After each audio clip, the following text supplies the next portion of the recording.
కాకినాడ కాజా ఎంత ఫేమస్, కాకినాడ దగ్గరలో ఉండే ఈ మహాలక్ష్మి అమ్మవారు కూడా అంతే ఫేమస్ మాయ. అసలు మందు తాగే వారికి ఈ గుడిలో ఉన్న అమ్మవారికి సంబంధం ఏంటో, ఈ గుడి యొక్క ప్రత్యేకతలు ఏంటో ఈ వీడియోలో తెలుసుకుందాం రండి మాయ. అలా మార్నింగ్ 6 కి రైల్వే స్టేషన్ కి అయితే వెళ్ళిపోయాం. అక్కడికి వెళ్ళి టికెట్స్ తీసుకుని ప్లాట్ఫామ్ మీదకి వెళ్ళేసరికి 6:15 అయితే అయిపోయింది మాయ. మేము ఆ ప్లాట్ఫామ్ కి వెళ్ళేసరికి మా ట్రైన్ అయితే వచ్చేసింది మాయ. ఇది చూసి నా ఇన్నర్ ఫీలింగ్ అయితే ఒకటి, జీవితంలో ఎప్పుడు చూడలేననుకున్నది ఈ రోజు చూస్తున్నాను ఆంజనేయ. అలా మా ట్రైన్ అయితే 6:30కి స్టార్ట్ అయ్యి అనకాపల్లి, అన్నవరం, పిఠాపురం మీదుగా సామర్లగూడ రైల్వే స్టేషన్ కి అయితే వెళ్ళిపోయాము. ఇలా సామర్లగూడ రైల్వే స్టేషన్ లో దిగమో లేదో బయటికి రాగానే లక్కీగా ఆటో అయితే అప్ అండ్ డౌన్ కి సెట్ అయిపోయింది. అలా సామర్లకోట రైల్వే స్టేషన్ నుంచి కొత్తూరులో ఉండే అమ్మవారి టెంపుల్ కి అయితే స్టార్ట్ అయిపోయాం. అలా 1 అవర్ జర్నీ చేసిన తర్వాత అయితే టెంపుల్ కి అయితే రీచ్ అయిపోయాం. చూసారు టెంపుల్ అయితే బయటకి అయితే వ్యూ పాయింట్ అయితే ఇలా ఉంది. ఇలా లోపలికి వెళ్ళగానే జనం అయితే ఫుల్ రష్ గా ఉన్నారు మా. ఎందుకంటే ఈ రోజు లక్షవరం కదా, లక్షవరం అంటే అమ్మవారికి ఎంతో ఇష్టమైన రోజు కాబట్టి ఈ రోజు జనం చాలా ఎక్కువ మంది అయితే వచ్చారు. ఇలా జనమందరం మధ్యలో నుంచి దాటుకుంటూ వెళ్లి పక్కనే ఉన్న కొలాయి దగ్గర కాళ్ళు అయితే కడుక్కొని దర్శనంకి అయితే స్టార్ట్ అయిపోయాం.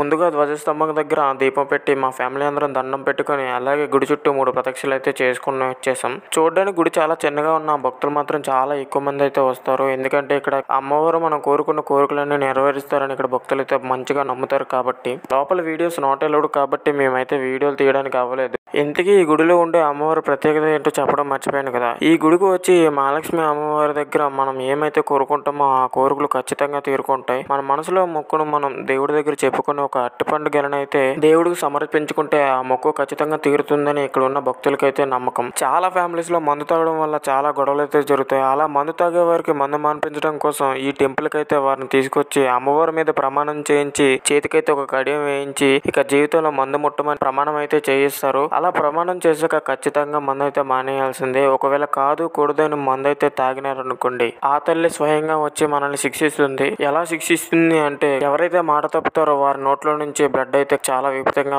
బయటకు వచ్చేస్తుంది. నేను చెప్పిన విషయం మీకు నచ్చినట్టయితే ఇలా మందు తాగి చాలా ఫ్యామిలీ సఫర్ అవుతూ ఉంటాయి. అందులో మీకు తెలిసిన ఏదో ఒక ఫ్యామిలీకి ఈ వీడియోని అయితే షేర్ చేసి వారిని కాస్త కాపాడండి.